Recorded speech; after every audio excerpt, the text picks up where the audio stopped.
welcome to the Wise Take DFS podcast. I am your host, CK013. You can find me on Twitter at CK_013. And I am joined once again by two of Wise Take's finest DFS analysts. First up, we got the dude, BroseBear. You can find him on Twitter at BroseBear79. Brosey, my man, sounds like you went on an interesting date last night. How are you doing today? I'm doing excellent today. I went out with a big brick house kickboxer chick last night. Solid. But I'm excited about football, man. I've been waiting all day to spill my mind on this stuff. So yeah. I know how football has been on your mind when you were talking to us before the show and you described this woman of having legs like Saquon Barkley. Like of all people, like of all people to say that she's got obviously it's a compliment. You're saying she has nice big legs. But like Saquon Barkley, the football player, is the guy that you think. I know. I shouldn't be thinking about Saquon Barkley's physical attributes like while I'm out with a good-looking woman, but I'm messed up like that, I guess. I'm thinking about breeding NFL babies. Well, and I'm going to tell you this, dude. Listen, it's an investment. If my girlfriend had legs like Saquon Barkley, dude, I'd fucking run the other way, dude. Be honest with you, because that would be really scary. Because that would be that's the crap getting kicked out of me day. I know, right?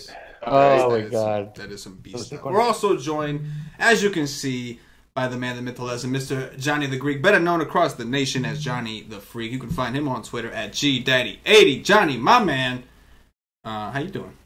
Dude, you're settled down. BroseBear's the real freak in this threesome right here. I guess BroseBear's the real freak. But yeah, man, I'm good, man. A little sweat here in baseball.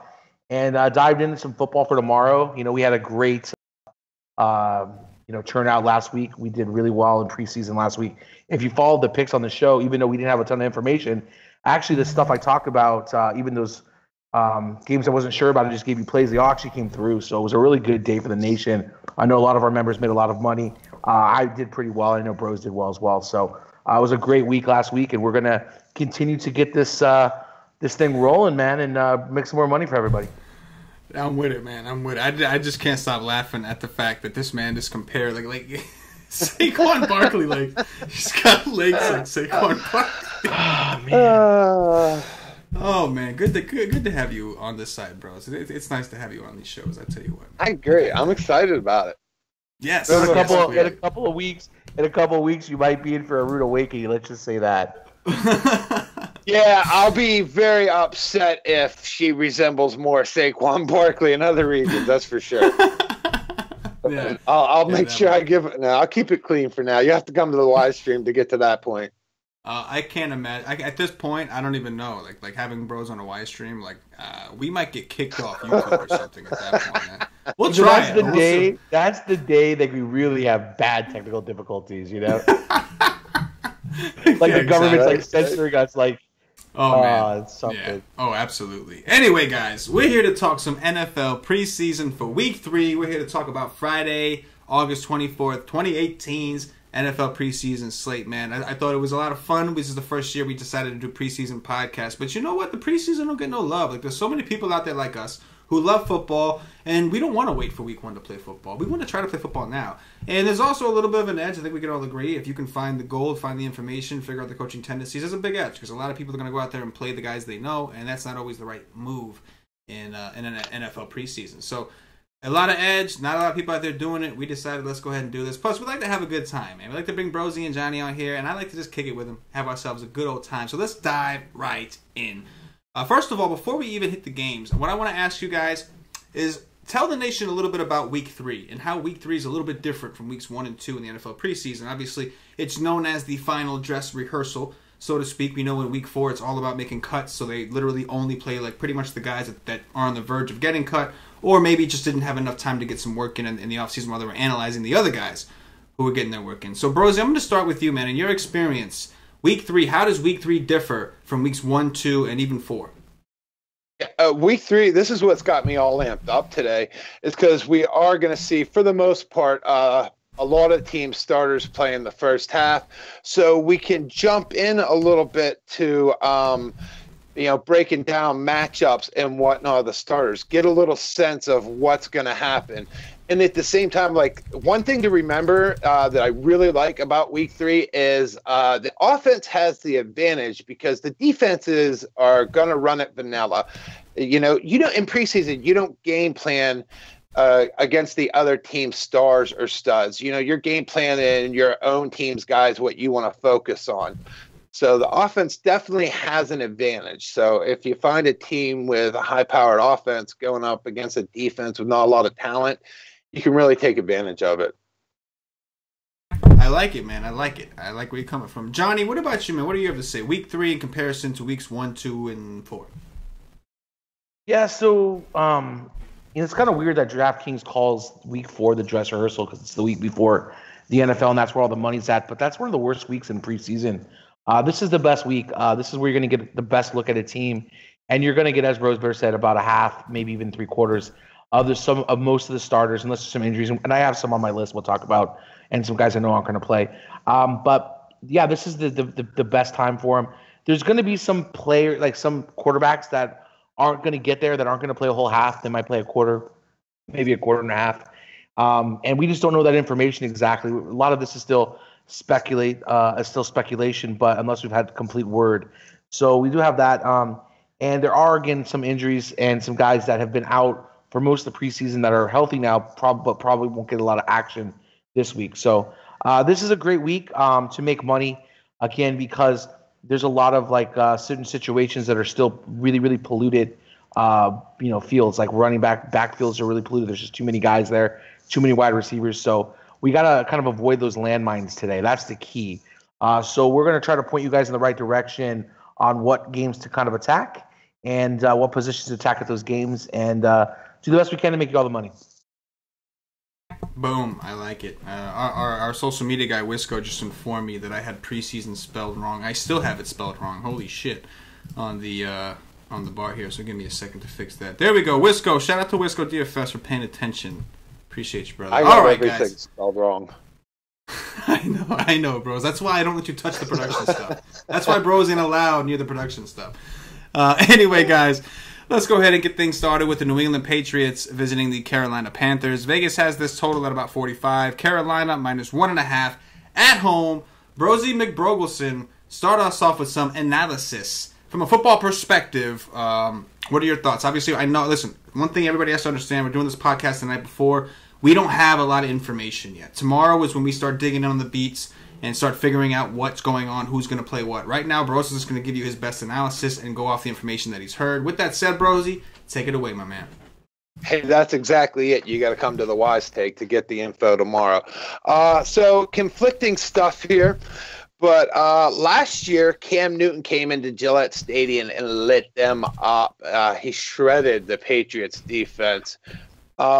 North Turner comes in. North Turner doesn't get a lot of respect. I think he kind of looked like a fool when he was a head coach, but he is an offensive genius, and he's going to come in here and he's going to encourage Cam doing Cam-like things. So I'm excited to see how that goes for as long as Cam and McAfee can stay healthy.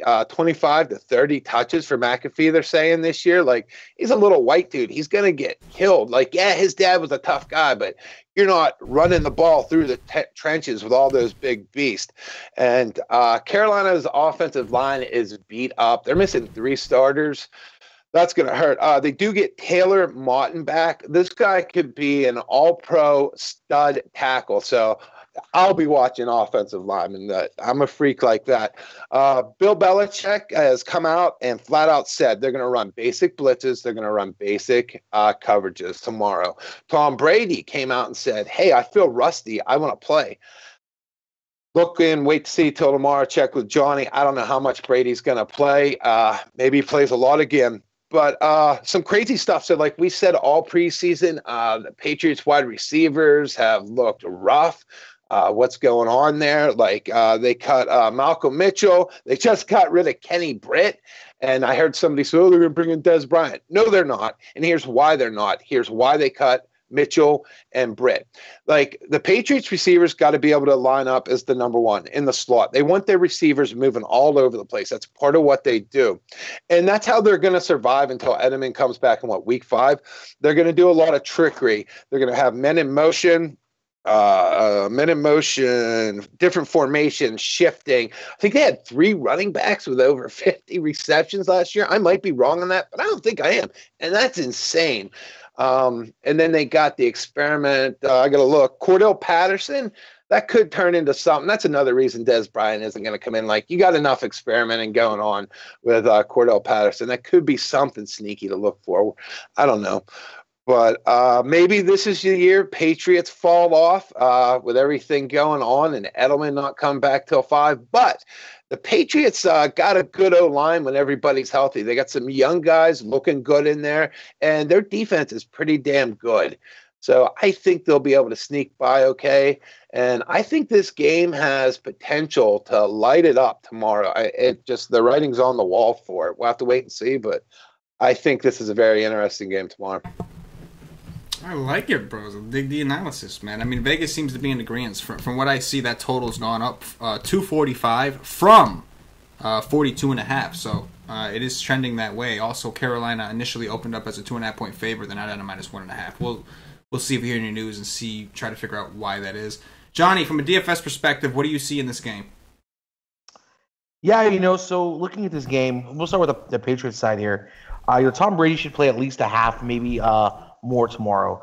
That's what we're looking at here. And, we got a little bit more than we expected out of him last game. I thought he was going to get about 5 to 6 series, and he ended up playing almost a half, which was unexpected. So he's definitely going to get at least a half here. He put up 172 yards. He was 19 for 26 with 2 touchdowns last game. He looked really good. The problem with Brady is that he spreads the ball out so much, so when he's in there, it's really hard to pinpoint who the production is going to come from. So for me, where I'm at is I've kind of ranked the players that I like here with him. And some players, people are going to say that, they're handcuffs or not good plays. One thing in DFS, and the bad thing a lot of people are still sold on in DFS, is that playing a quarterback and a running back together is handcuffing, and it's a bad move. That's not always true. If you have a majority share quarterback and a running back, and that's what they do, you're going to get all of the equity of touchdowns. So if you have a guy like running back that gets 20 touches in the backfield and 5 or 6 touches, and probably a touchdown or 2, and then the quarterback throws a touchdown or 2, you're getting all the equity. So remember that playing your running back and quarterback together is not always a negative play. And in this game, it's definitely not a negative play with James White. James White is the go-to guy here for running back, and he also catches the ball a lot out of the backfield. So this is a guy you really want to target tomorrow with Brady. If you're going to play anybody with Brady, you can play Brady naked if you want, but if you want to get more action, I definitely like the running back here. And I think you can take a look on a flyer with Mike Gillislee. Not a core play like Brady is or James White is for me, but you can take a look. And Cordell Patterson, a flyer play. I love this guy tomorrow. He's a good deep threat. He had 7 passes, caught 4 of those for 51 yards and a touchdown. So he's definitely in a good spot. And then Chris Hogan, going to get a lot of action tomorrow too. He's one of Brady's little targets here. I like him a lot, but it's more of a GPP play. Again, I can't spread the ball out too much here with these receivers. It gets a little too thin, with all the targets he has. So it's really going to be James White and Brady as the core for me tomorrow. On the other side here, there we go. On the other side here with Panthers, we got Cam Newton. He's definitely going to play at least a half tomorrow. He didn't look so good so far. He looked kind of wonky. He threw an interception and a touchdown last game. Only passed for 89 yards. The guy I really want in this game is going to be Christian McCaffrey. He's going to be the true workhorse this year, get 25 to 30 touches. He had a great game on limited amount of touches last game. And the Patriots defense is going to be susceptible to this style of run the Panthers are going to go with here. And so McCaffrey ran for 92 yards off 5 touches and a touchdown. And he had 5 targets, and he caught 4 of those for 28 yards. So he's the primary guy here you want in the Panthers offense. He's the number one guy. If you want to take some flyers on a receiver, look at Curtis Samuels in this matchup. He's going to match up really well with the cornerbacks we got over here in New England.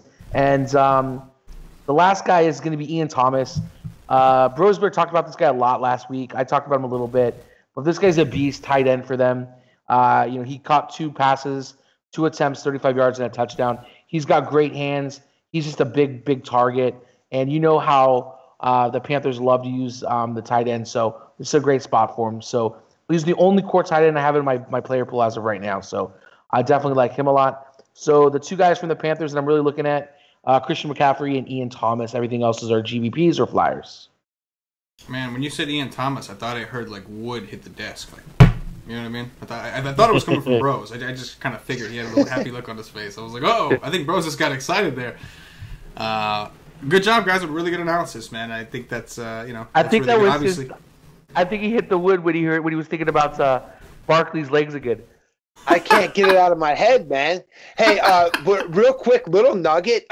Week 1, I'm going to be targeting James White because, that was perfect. And the NFL is changing, and fantasy football is going to change. Like, you can put the running back and quarterbacks together. Look what we seen with Kamara last year with Bell. So things are changing. That was a good spot to hit on, Johnny. I like that a lot. Yeah, man, it's definitely something that we're going to dig in on. I think we're going to have ourselves some strategy sessions over for NFL. We're super excited about that. Oh, yeah. And that's one of the biggest things. Is like from the game theory perspective of playing DFS, like it just makes perfect sense. Like Johnny said, you're looking like to maximize and get the most that you can out of your lineup. So when people say that they're afraid to take running back and a quarterback together. Number one, the game has changed, right? Like the running backs, a lot of these running backs can catch balls, and they're relied on to catch balls. And number two, if a team's going to go off, the quarterbacks say he gets 3 touchdowns. If a team scores 5 touchdowns total, and the quarterback is only accountable for 3, who's most likely accountable for that other 2? Probably his running back. So when a team really goes off, you want a piece of every part of that team that you can get, because most likely they're going to do you good. So I think that's a really good point from you guys. Let's move it over to the next game. Speaking of Saquon Barkley's legs, we've got the New York Giants visiting the New York Jets. I believe they call this the Snoopy Bowl. 41.5 is the total. The Jets minus 2.5 at home. Obviously, both teams are technically home because they both play in the stadium. But for today, it's the Jets' turn to be the home team. Brosey, start us off with some of that fire analysis. Bring that intensity that you brought in the last one, man. I like it. I like seeing Bros all fired up. You like it. The Snoopy Bowl. I like the Snoopy Bowl, man. I like that name. I'm not sure where the hell that comes. Obviously, the Peanuts. Anyway, Saquon Barkley, baby.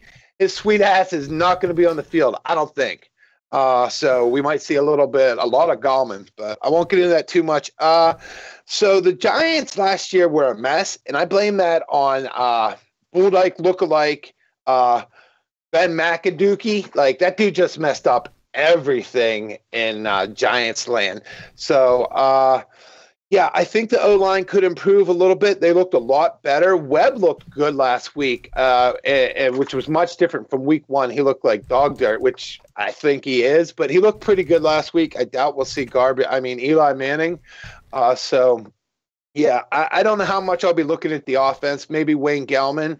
But I am excited about this defense possibly this year. It's something I'm going to be watching for. Them switching to 3-4. There's so much talent on the Giants defense. It might take a while to come together and, just scheming. It's going to come down to, I mentioned it last week with the D-backs, but it's something that I'll be looking at, looking forward to it. Obviously, everybody's talking about the quarterbacks for the Jets. I love Teddy Bridgewater. I think if this guy gets the chance, he could be a really good NFL quarterback. Sam Darnold has looked good for now. The thing is, like we said before, defenses are running vanilla. Like, when it comes down to scheming and planning for Sam Darnold, he's going to have a little bit more trouble. So we're going to see a lot of both those guys tomorrow, which, I don't say too much about the picks normally, but I like Clive Walford for this reason tomorrow at tight end. I think they're a little bit banged up there, and that's a good security blanket. The Jets defense is something that I could see in the next 2 years being a top 5 defense. There is so much talent on this defense. And the coach is a defense-minded guy. One of the things, though, with the Jets last year is, man, did they suck at coverage. They should have been good, but they just blew coverage. I think they were dead last year in blown coverage, when it comes to just doing stupid crap. So that's maybe something to look at. Both teams suck at pass blocking. Both teams suck at pass rushing. But this is something that both teams could definitely get a hell of a lot better at pass rushing. Like I said, the Jets just have so much talent on that defensive line. Do I got anything else for this game? I don't have anything else for this game. That's it. There we go. The excitement talking about Saquon Barkley. He's going to end up being a favorite player now because you're just going to think about different things. Hey, he's a Pennsylvania boy. I'm a Pennsylvania boy, so that brings. So you're already bonded. You're already bonded. Yeah. That's it. You're So have bonded you already followed him on Twitter and started stalking him yet, or are you going to wait till the season starts? Don't be calling me out and getting me in trouble. Bros, are you an Insta slut? Like, are you what they call an Insta slut? Like on Instagram, do you have that? Do you do that? Dude, I didn't send my first email till I was 29. I didn't sign up for Twitter till last year. Like, I don't do social media. I don't do technology. Like, football is the only reason I'm involved with computers at all. I'm a caveman. Look at me, bro. It's funny because somebody in the YouTube chat, this was the comment he made. So, you're an old man when you still own a chalkboard. Yo, that chalkboard has helped me win some money. So, hey, you write it down. Write your ideas down in fantasy sports. I love it. Johnny, from a DFS perspective, what are you looking at here, bro? I'm more disappointed that he doesn't have like cutout letters like on a board, like stalker style. That would be like BroseBear style, like cut out letters, week. Like. Love it. So this game, this game is a tough game here. We got coaching staff talking about all their tight ends. They got 5 tight ends here fighting for spots, and they're going to give all these guys a shot tomorrow, which really hampers my like on any of these tight ends but one. And I'll get to that one in a minute here. But yeah, like you got Neil Sterling, Chris Herndon, Jordan Leggett, Clive Wolford, and Eric Tomlinson all fighting for 4 spots here. So this is going to be their dress rehearsal.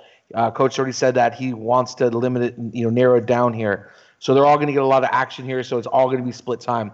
The one guy that's going to get more love out of the tight ends as all of them, and it's their prize rookie here, Chris Herndon, who's going to make his season debut here tomorrow.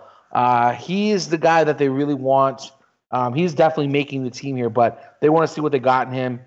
He's a GPP flyer for me. He's probably one of my top 3 tight ends on the day. I like him, but I am really, really scared about the 5 different tight ends that they're trying to play here. In regards to Barkley here, he's probably not going to play tomorrow. He finally was able to participate in practice today, but he's probably not going to make his debut. Probably not going to play again until he makes his debut in the season 1 opener here when Odell Beckham comes back. So those 2 guys are going to come back here at the same time and play. The guys that you're really looking for in this game, is going to be Wayne Gellman. He's the number 1 guy that I'm looking at here, running back. Had a big game, 5 rushes, 26 yards, a touchdown, and then two pass attempts, 2 catches, 9 yards, and a touchdown. So 2 touchdowns with only 7 touches is pretty good. We got a lot of good equity with him last week. I like him. And if you want to take a little deeper flyer, you can look at Robert Martin, who got the extra work here. Did pretty good, 7 rushes, 47 yards, and a touchdown. So definitely he was pretty good there in the secondary. And the wide receivers is just a mess. Like, there's just too many guys, that are in this depth chart. The only guy that I'm really looking at and they want to give a shout out to, and they really want to get a lot of usage with him, is Russell Shepard. They want to get him into this role here as a number 4 receiver. So they're going to get a lot of use with him. He might play the full game tomorrow. So I like him tomorrow. He's the only Giants receiver I like here. When it comes to the Jets, the Jets offense is really tough to pinpoint where things are coming from. They have just too many running backs, too many wide receivers. So they do have a lot of injuries as well, though. So it's kind of a moot point there. But you're not going to see Quincy. What's his name? Watts tomorrow or Terrell Pryor. Those are the two guys you're not going to see at all. They're not going to hit the field.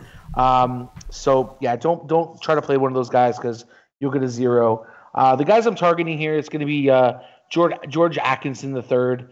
I like he got a little bit of touches there. He's fighting for a spot here. He's fighting for like a number 3 role here. I like him. And I like Chris Herndon, as I said. Those are the guys I like here. That's really going to be it for me. So in this game, it's going to be Wayne Gellman. It's going to be a little bit of Russell Shepard, Chris Herndon, and George Atkins the third. Those are the guys I like here. The only core play is Wayne Gellman, though. Yeah, no, it makes a lot of sense, man. With Saquon not getting any action, and like it's funny because you mentioned they have a lot of receivers, a lot of running backs. They got a lot of quarterbacks right now. Like they're still trying to figure out what they're going to do, and like Bridgewater kind of throws a damper in because he doesn't fit into the Mets' long-term plans. I mean, the Jets' long-term plans. So they got to do something with him, like right, they're trying to like kind of you want to showcase him sort of because if you want anything, he's coming off of a gruesome injury. So if you want to use him as trade bait, you got to really show what he can do. So that kind of cuts into like Darnold's development, and then you got McGowan sitting here. Like, what are you going to do? Like, they haven't announced. It seems likely that they're just going to go with Darnold. Like, they've already said that they're planning towards next year. There's rumors of the Jets getting Le'Veon Bell, all this crazy shit. But all the talk about the Jets is next year. So this is going to be just a complete, like, let's get Darnold some reps. Let's see you get comfortable, test out some young guys. And the preseason is an exact, like, that's exactly what they're doing now. It's the same thing in the preseason. There's really no dominant guy. They're a hard team to gauge right now. I would completely agree. And they just keep stacking, like third-tier wide receivers. Like, they don't have, like, a go-to guy here, so. Yeah. I look for Robbie Anderson to have a breakout year. Like, we seen flashes of it last year. Anderson is underrated. Like, I think this dude's going to ball out this year. Yes, if he can stay out of prison, yes, I would agree. I would agree with that. If the man can stay out of trouble, I would agree with that. He's definitely talented. Next up, we've got the Denver Broncos visiting the Washington Redskins. 43.5 is the total. The Washington's -3 at home. Brosey, do what you do and lay that knowledge. I am going to lay it down. It seems like I've been laying a lot of Broncos, Denver, Redskins, like it seems like they've been coming up a lot in preseason. Everybody's been all over Broncos, running backs, receivers every week. It seems like Redskins running backs. Stay away from Redskins running backs this week. They're beat up. It's all over the place. Don't play Adrian Peterson. He might get 8 catches. Just don't play Adrian Peterson. And the main reason to stay away from running backs from the Redskins is the Denver Broncos defense don't play around. Like, they definitely have the best linebacking core. Their backup linebackers are studs. And the D-line's no joke either. They have the best run defense, and I look for that to continue this year. If they have any weakness on the defense, it might be at safety. And they lost what's-his-nuts at corner, but the hell's his name? I can't remember. It doesn't matter. It's a good damn defense. Case Keenum hasn't thrown a TD yet this year all preseason. Didn't look that great last week. But you know what? Case Keenum is a rhythm quarterback. It's kind of hard to get rhythm in preseason with different guys jiving in and out of places. Little side note, Case Keenum, geez, oh man, had the 3rd best red zone efficiency last year in the NFL. That blew my mind when I heard that. So dude's got little wheels on him, and he gets in a rhythm. Yeah. Running backs for Denver. These boys have been something we've all been eyeing up this preseason, and I like Broncos running backs again tomorrow because the Redskins D-line is shit. Linebacking core is not bad, but yeah, they're not real good against the run. And the Broncos run blocking is pretty decent. So everybody knows about Freeman and whatever, the other guy that I should know his name. Wear your helmets. But I like Lindsey as, oh my God, yeah, like he's trying to make it as a 3rd down running back. Yeah. Would you say he's hurt? Oh, Philip Lindsay's his name. I did. Yeah. I couldn't remember the main starter, but yeah, Philip Lindsay's trying to make this team as a 3rd down running back. So I like that. Don't target tight ends. I don't think tomorrow for Denver because I believe from what I'm hearing, there's a lot of them in the mix. Something I kind of like tomorrow is a little sleeper. Alex Smith has a good past history against Denver. Remember, he played in that same division for a long time, and he's chewed them boys up over the years. And I think he's only thrown the ball 5 times this preseason. Like, ouch. It's time for dude to, really knock the rust off and get in that dress rehearsal. Do I got anything else over here? Yeah, so I like the running backs for Denver. It just makes sense. The matchup's there.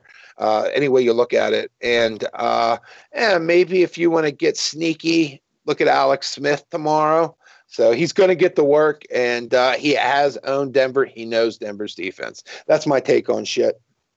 All right. I'm with it. Johnny, freak mode. What you got here, brother? Yeah, so we'll start with the Broncos side here. So, everything you said about Case Keenum is, correct. He's just not getting a lot of opportunities though, and that's kind of by design though. They wanted to see what they have with their backup situation to see what they can do because their quarterback situation has been a mess for a few years here. They spent all this money on Case Keenum.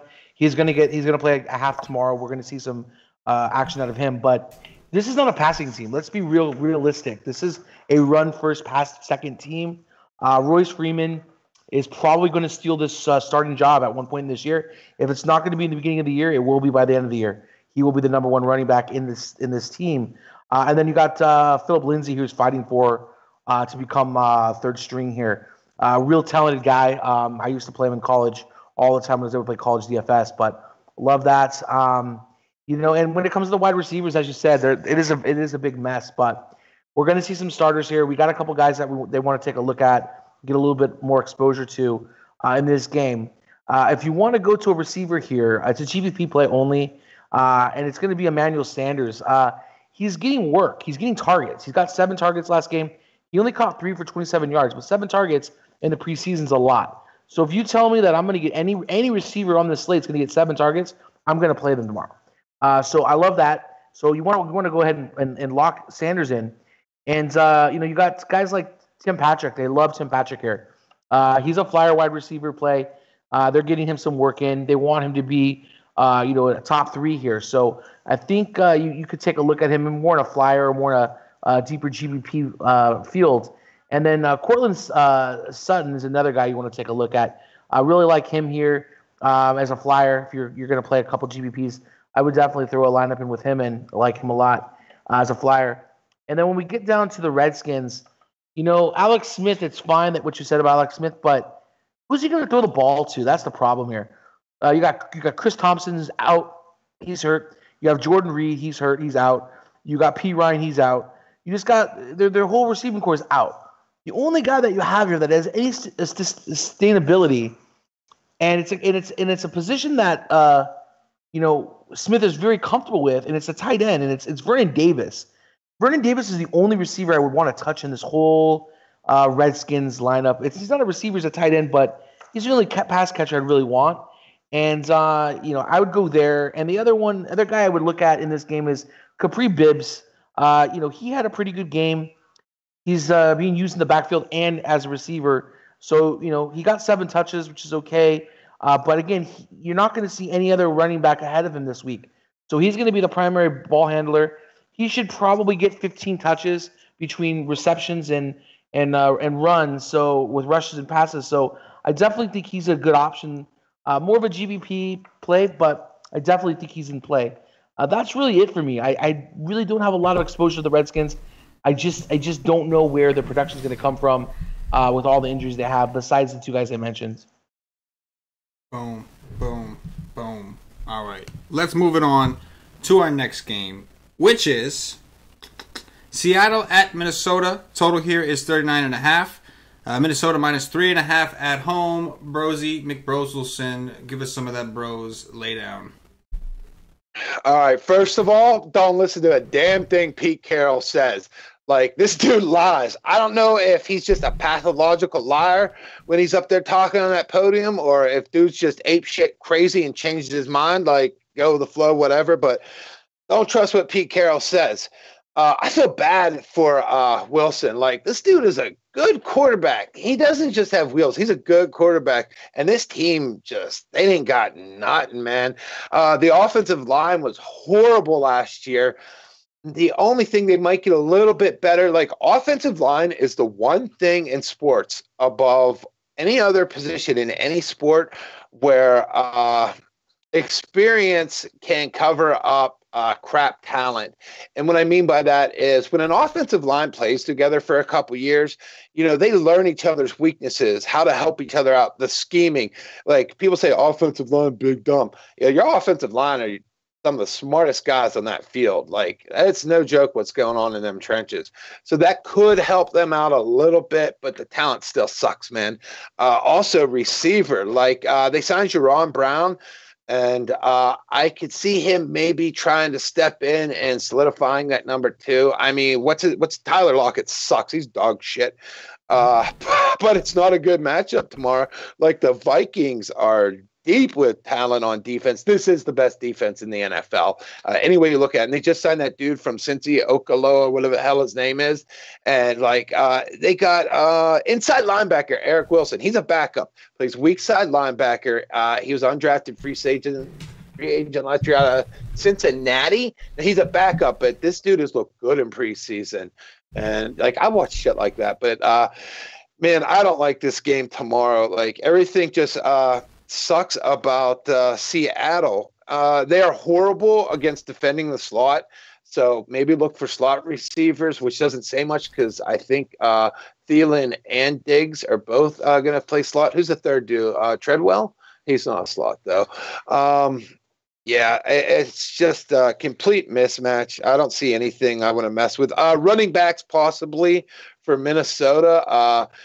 Seattle's horrible against the run, and Minnesota's run block is okay.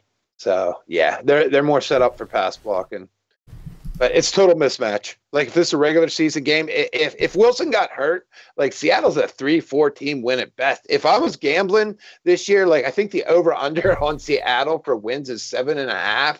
Like, I'd have no problem putting that money on Seattle finishing less than that. Like, they just suck. They're fucking horrible. I'm sorry, God, I swore. You two gobs. My bad. All right, that's all I got. Fair enough. Johnny, what you got here, bro? Yeah, so as Bros was saying, the Seahawks, they're not a very good team. Their running backs are all comprised of guys that they have cut, traded to other teams, and then brought back. It's just really a mess here. I mean, they're probably most talented guy here is CJ Prosise, but he's not very good anymore. And you got Chris Carson, who they just never really give a chance to. These guys are the only guys. These guys are deep flyers for play tomorrow. I can't play Russell Wilson because he doesn't have anybody to throw the ball to. He's not scoring. He's not getting the end zone. It just doesn't look good. His best target is Brandon Marshall. That's terrible. So you can't go here tomorrow.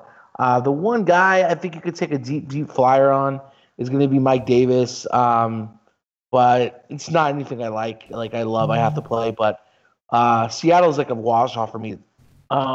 The Vikings, like, there's only 2 plays I have for the Vikings tomorrow. You've got the problem that we have with the Vikings is there's just too many receivers. Like, they're just buried in depth. You have obviously you have Diggs and you have Thielen. They're the 2 main guys, but I mean, they are literally buried. They have a huge depth chart that they need to cut down. They need to figure this out. And I don't think that Diggs and Thielen are going to get a lot of play tomorrow because their depth chart is so deep. So for me, I'm going to pass on the receivers. I'm going to pass on the passing game as well here. The only 2 plays for me, and they're correlated plays, it's going to be Mike Boone here, running back. He had a good game last game, 13 touches, 91 yards, and a touchdown. And I'm going to correlate that with my defense. Those are the only 2 plays I have here. As BroseBear said, right now, Vikings' best defense, at least in preseason. And I think you make these 2 plays, they correlate, and you'll make all the money. It makes a lot of sense. It also happens to be the lowest game total on the slate. So it makes a lot of sense. Maybe grab Vikings defense, yeah. I like it. Detroit Lions visiting the Tampa Bay Buccaneers. 44 is the total. Tampa Bay are 3-point favorites at home. Lay it on us, Brosy. Oh, Brosy likes this game. There's some Saquon Barkley style, baby. Skip that stuff in the middle, though. I don't want none of that. I like this game. There are some mismatches going on here tomorrow. All right, first of all, Detroit is in a schizophrenic state in the fact that coach thinks they're going to be a defense run-heavy team. Dude, stop. Like, I understand you want to fix your weak points because their defense was one of the worst last year. I think their run was 31st last year. And I like what's his name? The Johnson kid, whatever the kid's name is, the rookie second-year running back. I don't know what the hell I'm talking about. That Carry On, that's his name. I like him. Anyways, Tampa's safeties really suck. I like Galladay a lot tomorrow because of the fact that Tampa's safeties suck. Deep threats are good there. Detroit's route running was ranked number 1 last year, and catches on catchable balls. Like, these guys, they do a good job of running their routes. And I don't know how much Stafford will play tomorrow, but I don't think the old man will play at receiver. I can't remember his name. Help me out, guys. Tate. I don't think Tate will play. He's an old man, so I don't know. I kind of like Galladay just in that aspect. And then on the same side, look at Tampa Bay.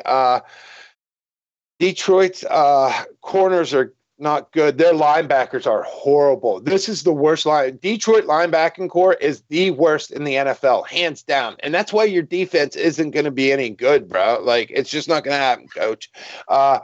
Tampa Bay, big letdown this year has been the rookie Jones so far. Like, he hasn't looked real good. And I think Barber has solidified that number 1 role. So I don't know, Johnny, correct me when you're up if I'm wrong, but I could see Jones maybe getting a lot of carries tomorrow because they maybe want to see if this kid can actually do something. And this would be his chance if he got a lot of carries against a sucky linebacking core. Also, I like Godwin a lot tomorrow and the tight end because Detroit sucks against like the post and outs. So player and Tampa Bay likes to go deep. It looks like at the beginning of the games, they've been going for it with their stud receivers. So I like Godwin because he'll play a lot of the game. And I think the tight end's got a really good matchup here. Both these teams, and this is another reason for big plays, both these teams were towards the bottom. They weren't as bad as my Steelers, but at tackling, the Steelers are horrible at tackling. These guys are both up there too. I think they're 29th and 31st. They just suck at tackling. Like, I might go try out for this team because I can still freaking tackle, man. These guys just they hit people. They don't wrap their arms up, and dudes run away. So I'll be looking at tight ends here tomorrow. That's it. Boom. Laying knowledge. Johnny, what do you think, bro? Yeah, so this Lions team, man, they're just so misdirected. They're thinking of this run team. You know, they got all these running backs just buried in depth here, and not one of them's good. I mean, like, what are we doing? We're in 2000. Are we back to 2016 where LeGarrette Blount is relevant in DFS? No, like, I'm not going to play this guy. I don't want any of these terrible running backs. It's all pure fade. And Matthew Stafford's probably not going to see a lot tomorrow. He's going to see probably at least, a couple plays, but if that, and the problem with the wide receivers here, again, like, where's the production going to come from, And as you said, I don't think Golden Tate's going to play a lot tomorrow. I think he's going to be more of like a decoy, just going to run some routes. I don't think he's going to really be involved heavy in the offense or get a lot of snaps.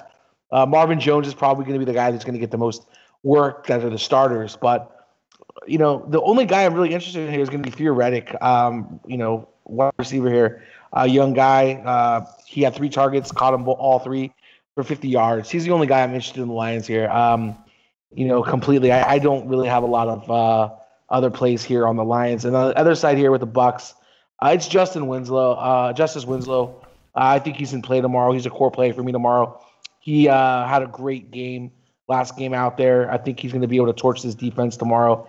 And the guys I like here, I like Deshaun Jackson a lot. He's a big deep threat, as we know, speedster. I like him on the outside tomorrow. I like Mike Evans here. He's more of a PPR guy, and everybody knows that. And then Justin Watson's the guy that I'm taking a flyer on. He's really, really produced well in camp. They really like him. He's got a lot of touches here. He got 5 looks last week, caught 4 of them for 54 yards and a touchdown. So he's getting a lot of opportunity right now, and they're trying to work him in as the number 4.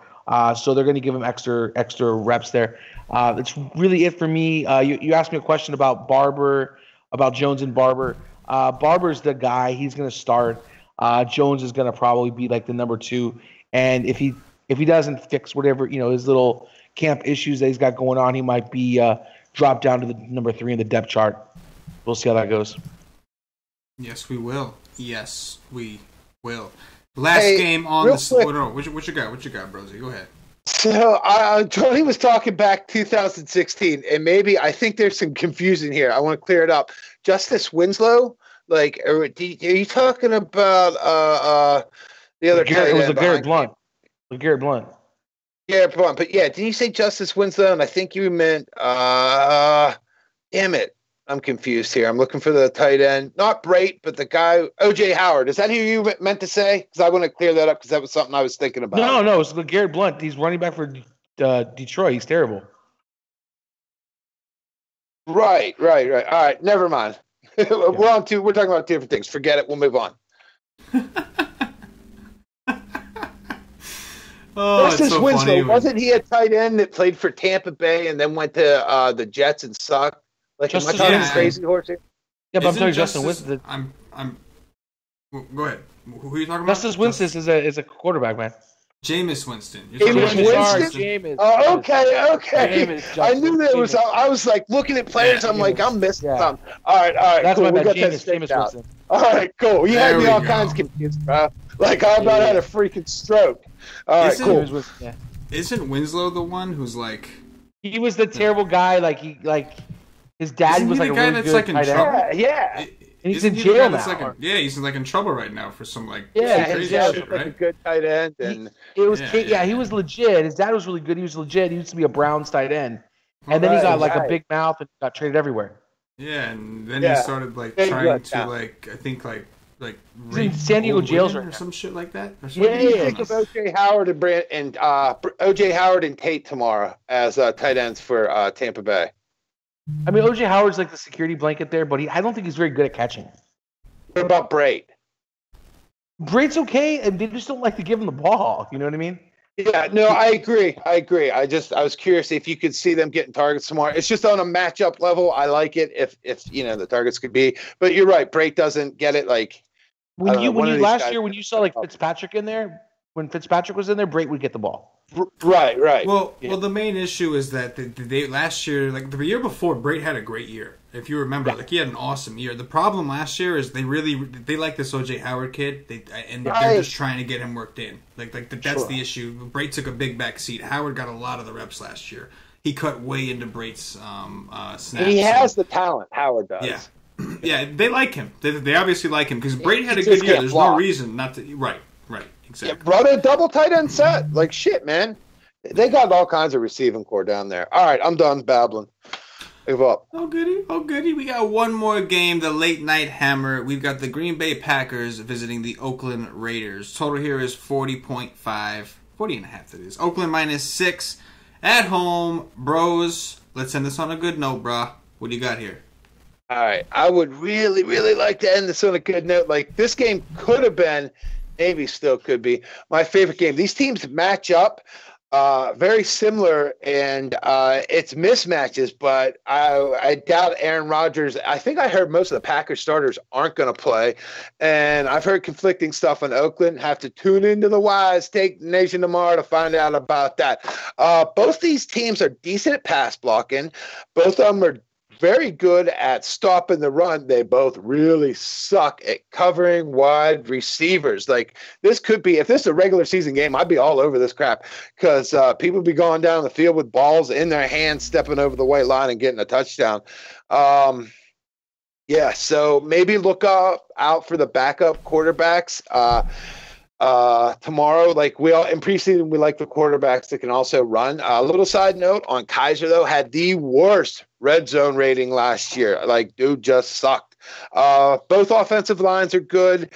Like I said, the Packers are good against the run, but this kid, Chris Warren, I think his name's Chris Warren. Anyways, I know his last name's Warren, out of the Raiders, is a beast. Man, I like him.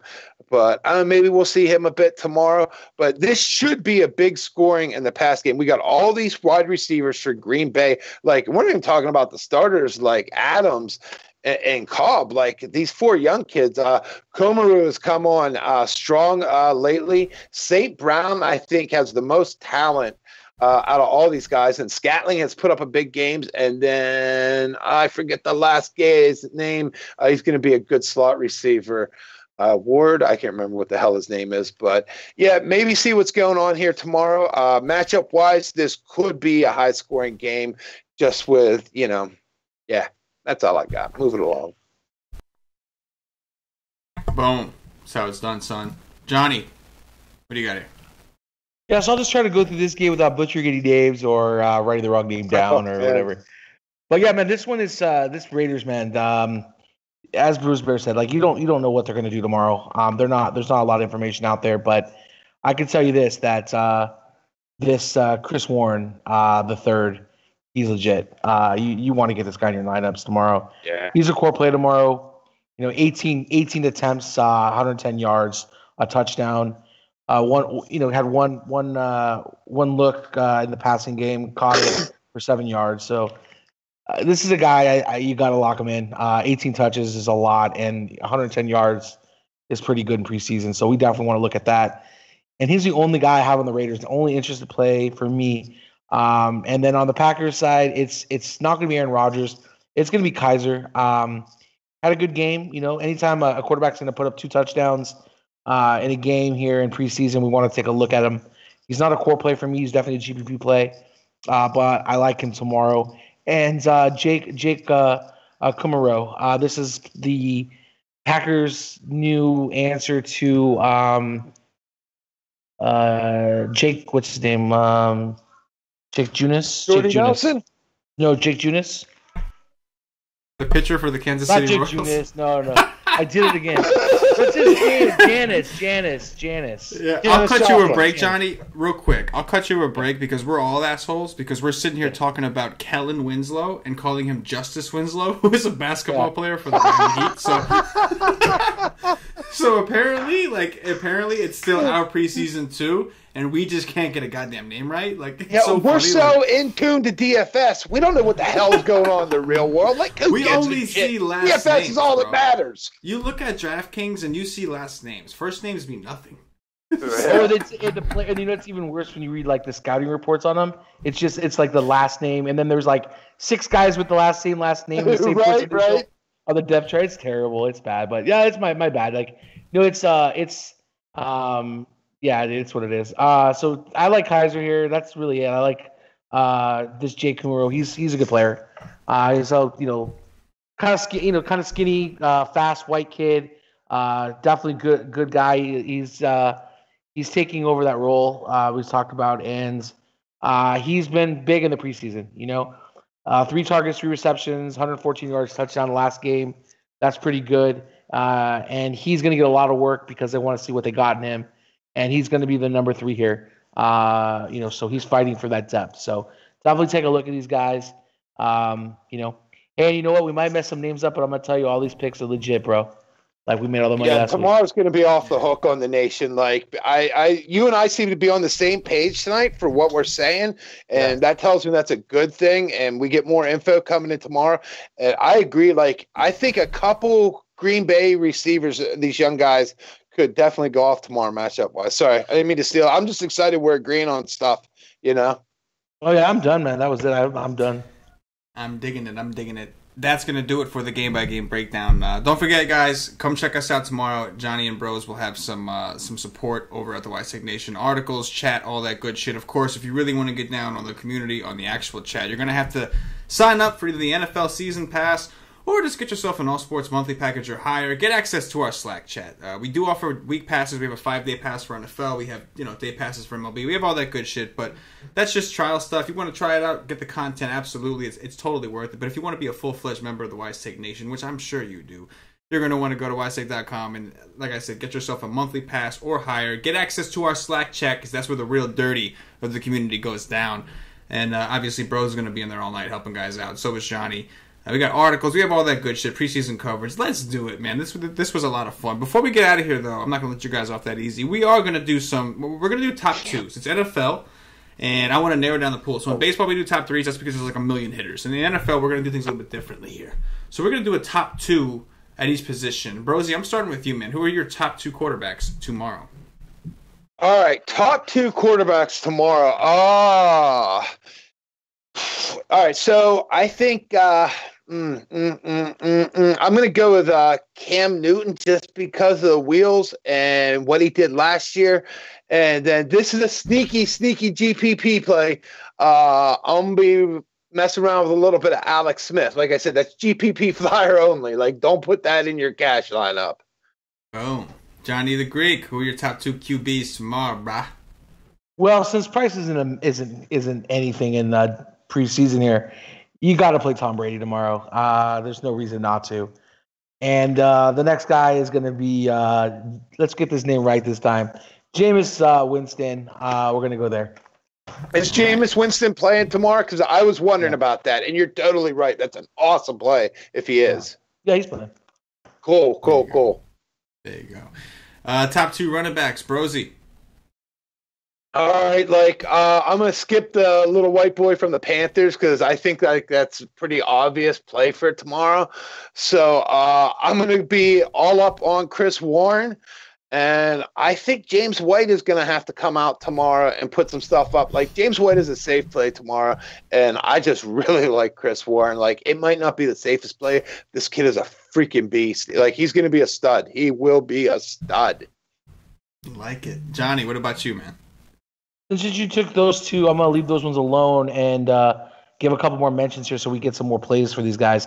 I'm going to go with Royce Freeman. You could play this guy any day. And the next guy, let's see here. We're gonna go with Christian McCaffrey. He's going to be electric this year. He's going to get a lot of plays. And the Patriots are not very good against the run, so we'll go ahead and go there. Especially they're going to be trying that edge rush with the passer, and McCaffrey he matches up really well for what they do defensively. He's a lock tomorrow for sure. I was almost positive that it's a good thing that I didn't bet anybody. I was almost positive that Johnny was going to throw in a Gallman, just because. Don't get me wrong, Gallman's been doing really well this preseason, but Johnny's been on the Gallman train, so I was waiting for it. I was like, okay, he's got to say Gallman.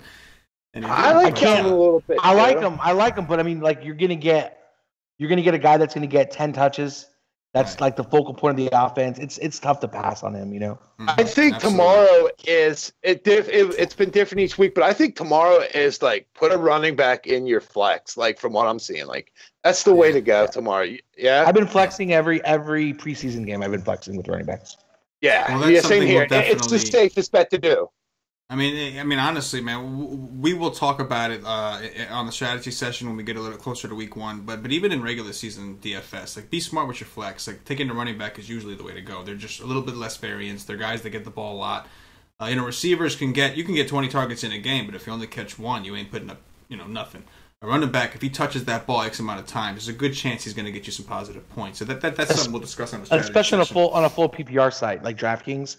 You definitely want to do that. On FanDuel, it's different. It's a little bit different, but on FanDuel, like, you can use a cheap receiver, like in a GPP, somebody that save yourself some money, like whatever, a Sammy Coates week one. Save yourself some money. He might get a 70-yard touchdown. Don't play Sammy Coates week one. Don't sleep on the tight end in the flex though. Don't sleep on a cheap tight end. Week one preseason, tight end in the flex would have won you. Don't be a fur, especially with these younger quarterbacks. They have a tendency to lean on tight ends. Gangster lean on tight ends. Really? Oh, yeah, absolutely. Wide receivers, Brosy, top two. I'm going number one for me. What? I'm saying, like, wide receiver is kind of tough. Keep that in mind. Like, there's a lot of variance wide receivers. Yeah, it's a tough week for wide receiver. GPPs, I'm going to be testing the water, switching out 3 of the 4 Green Bay rookies. But, all right, I'll get to the point here. So I'm going Chris Godwin tomorrow, and then I'm going on the opposite side of the field. And I think Galladay's just going to get the playing time. So I'm going to go Galladay and Godwin tomorrow. There we go. Freak mode, wide receivers. Who you got? Yeah, don't pass this play up tomorrow. Jake Kumaro, just play him. This guy's been beast moding both preseason games so far. This is the guy you want tomorrow for sure. Number one, and You know, we can go with. We'll give a good one here. Let's go with Emmanuel Sanders. 7 touches last game is a lot. And he's going to get more playing time this week. I like anytime you get seven pass attempts towards you. I don't care if you catch them or not. 7. We got it. So we're going to go there. I like it. Hey, guys, real quick. Jake Kumaro is dealing with a sprained shoulder, being that I'm just saying, keep an eye out for this, being that he has made a mark in preseason, and I just popped this up. So he's got a sprained shoulder. It depends how bad it is, but they're not going to want to get him hurt, especially if there's other guys to look at and he's done well. I'm not saying don't play him because he is an excellent player. Just watch for that. Boom, and that is how it's done. Awesome show, guys. This was a lot of fun. I was already excited for week 1. It can't come quick enough, but now, man, this was a lot of fun. I can't wait. I'm excited to play preseason. I've never really played preseason DFS. I've always been kind of grinding out baseball. Hey, man, rock it. Rock out with CK, I got something before you end it off and call it off here, if you don't mind. What you got? So like NFL, I never needed any help in DFS. But last year, I wanted to play NBA and guys, I see all kinds of jokers when I'm on YouTube and I'm checking everything out. I see joker sites that are saying, hey, come on board. We got the picks. Some of these guys are idiots saying ridiculous things like do your research. And I promise you, I am so grateful for coming to the Wise Take Nation to get help. I needed help in basketball and baseball specifically. And then I ended up playing NASCAR and golf, which I've never watched a day in my life. And I've made some pretty damn good money in both because the Wise Take Nation knows what it's talking about. We got dudes from all over the place talking about all kinds of shit winning your money. So come over to the nation. It's helped me out. That's it. There you go. If you're watching on YouTube, please click that thumbs up, that like button, subscribe to the channel. If you're watching us on Facebook, give us a like and a share to support the Wise Take Nation. If you're watching on Twitch or Twitter, give us a follow, give us a retweet. And if you're listening to us on Podbean or iTunes, give us some 5-star reviews. All these things really help us out, allow us to continue to keep the nation rolling. Whatever platform you are watching or listening, all we ask is you show a little bit of love. Goes a long way here. For BroseBear, for Johnny the Greek, and myself, the entire Wise Take Nation, as always, good luck. Ship it. Yeah.